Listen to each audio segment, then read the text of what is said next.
Effective working relationships with clients. Effective. Producing or capable of producing an intended result or having a striking effect. Relationships.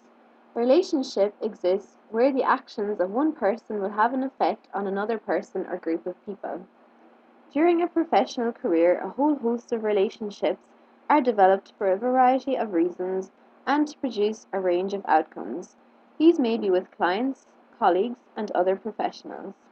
Maintaining an effective relationship with clients is important to promote exercise adherence and will help raise the reputation of the organization the instructor is working for, which will help generate repeat business. What is required to achieve an effective professional relationship with a client? Mutual respect, trust, good communication, rapport, feelings of safety and security, and ethical standards. Developing and maintaining the trainer-client relationship.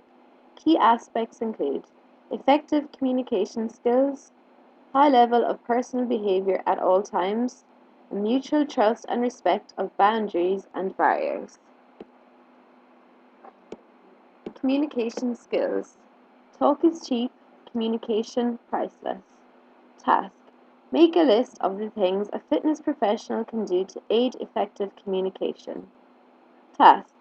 You're in a noisy public area and notice a man and woman having a conversation, out of earshot. Make a list of all the things you could observe from which may be able to tell the following. Are they arguing or agreeing? Do they like each other? Are they man and wife, boyfriend and girlfriend, or work colleagues? Rapport. A relationship of mutual understanding or trust and agreement between people. Can be developed by using appropriate non-verbal behavior, accepting the client perspective, demonstrating empathy, and providing support. Number 1. Using appropriate non-verbal behavior. This should communicate attention and interest.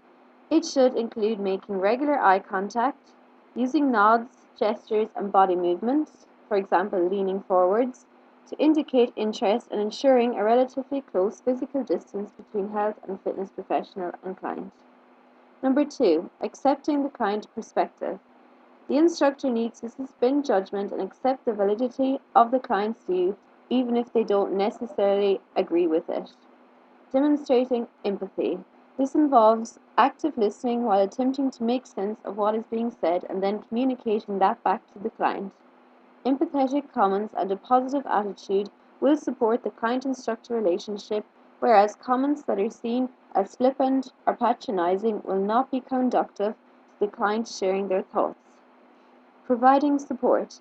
This is about showing concern and willingness to help, as well as recognizing and praising any positive coping strategy. The partnership relationship between the client and the health and fitness professional should also be emphasized. Aids to help elicit client response. If communication is to be fully effective, contribution is required from all parties concerned. The following methods could be used to help encourage client interaction: facilitating, paraphrasing, clarifying, use of silence, avoidance of jargon and unnecessary terminology, ensuring all facts are considered before contributing opinion, and demonstrating empathy, sensitivity, and understanding. Facilitating. Words, for example, yes, sure, or go on, or gestures should be used that prompt the client to keep talking. In this way, the client will feel that they are being listened to and that what they are saying is important. Paraphrasing. The instructor uses their own words to state their understanding of what the client is saying. Such paraphrasing aids listening and indicates to the client a level of interest and concern. Summarizing the information given will have similar benefits and provides the client with the opportunity to add to, disagree with, or confirm the information given within the summary. Clarifying. The instructor should not assume that their understanding of a word or a phrase is the same as the client's. As an example of clarification, the client may state that they need to take it easy at the moment. The health and fitness professional might then ask, "What do you mean by take it easy?" Instructors should also ensure that their own terminology does not confuse, frighten, or lead to misinterpretation. Use of silence. Give clients time to find the right words and avoid jumping in to help them out. Unearthing what really concerns the client is important. A silence can be useful in giving the client time to reflect on what has been discussed, to voice their opinion, or to ask questions. Indicating the reason for asking the question. The instructor may need to indicate why they are pursuing a particular line of inquiry, particularly when discussing sensitive issues or the relevance of a subject is not obvious. Jargon. Using overly technical or medical jargon can both frighten and confuse clients and should be avoided unless they are an advanced client and recognize the terms being used. Premature advice or reassurance. It is tempting to jump in with expert opinions or advice before the full picture has been gained. For example, a full explanation of certain exercises might be given prior to a client stating that they have had previous problems with the exercises. Ultimately, building a rapport through good communication will help the client to adhere to their exercise and physical activity regime.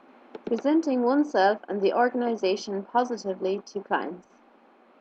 Number 1, professional appearance. Number 2, punctuality and reliability. Number 3, integrity. And number 4, walk the talk. Number 1, professional appearance. Clothing and grooming need to be consistent with the image that is being portrayed and the expectations of the client group and the organization. For example, wearing company uniform that is clean and ironed. Number 2, punctuality and reliability. These are true marks of professionalism. If they are problematic, then there is a need to develop a new strategy to ensure punctuality and reliability. Lack of punctuality suggests a "I don't care enough to make the effort" attitude. Lateness looks bad on behalf of the instructor and the organization. Number 3, integrity. Integrity means being honest and living by a high moral code. Number 4, walk the talk. It is important to live by the message that is being preached. Key attributes of a fitness professional. Be professional. Be patient, compassionate, and sensitive. Be punctual and reliable. Be enthusiastic. Have a sense of humor. Be motivational. Be approachable. Be self-confident. Integrity and maintain customer-client confidentiality. Develop communication skills. Be organized. Become a role model. Be adaptable. And be empowering. Be professional. Set the highest standards of conduct in everything they do. High standards will gain the confidence of the client and establish a sound reputation. Be patient, compassionate, and sensitive. Customers may be beginners and take a little extra time in grasping concepts. Understand customer needs, wants, and expectations. Be punctual and reliable. Be on time and be honest. Be enthusiastic. Enthusiasm is contagious. Have a sense of humor. Have fun. This does not mean that sessions should be easy or ineffective. A professional but light-hearted approach will often achieve the best results. Be motivational. Always provide positive encouragement and feedback. Be approachable. Customers should feel comfortable in asking for help. Be self-confident. Self-confidence grows from experience. Avoid being overconfident as this turns people off.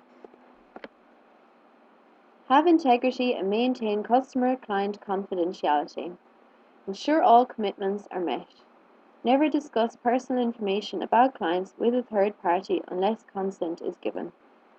Develop communication skills. The essence of any relationship is communication. Skills include active listening, tonality and language, and body language. Be organized. Keep a day-to-day diary and plan ahead. Become a role model. Practice what you preach. Clients look to their instructor for guidance and direction. Be adaptable. Develop an action plan and plan for the unexpected. Be empowering. Empower clients to make informed decisions for themselves and educate. Equality and diversity. Within today's society, many diversities exist. For example, gender, race, disability, age, social class, sexuality, and religion. However, the fitness professional should adopt an ethical, non prejudicial approach at all times, treating everybody as equals. Learning outcomes. Can you now explain why it's important to form effective working relationships with clients? Explain why it's important to present oneself and the organization positively to clients. Describe how different communication skills can be used to assist clients with motivation. Explain the importance of valuing equality and diversity when working with clients.